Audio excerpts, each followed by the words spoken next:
দুইয়ের পরিপূরক নিয়ে আলোচনা করব যে দুইয়ের পরিপূরক কিভাবে বের করা যায় সেই বিষয়গুলো নিয়ে। যদি আমরা এই ক্লাসটি ফার্স্ট থেকে লাস্ট পর্যন্ত দেখি তাহলে দুইয়ের পরিপূরক নিয়ে কোনো প্রশ্নই থাকবে না আমি আশা করি।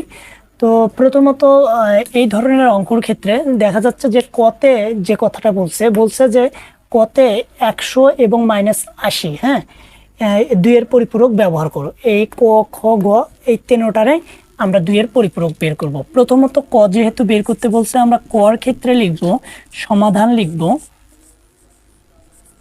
সমাধান, ঠিক আছে। লেখার পরে আর একটা বিষয় খেয়াল করবা যে যে চিহ্নটা প্লাস চিহ্ন আছে, যেহেতু এখানে 100 আছে, 100 এখানে কিন্তু যেহেতু কোনো কিছু চিহ্ন নাই, মানে এটা ধরে নিতে হবে প্লাস।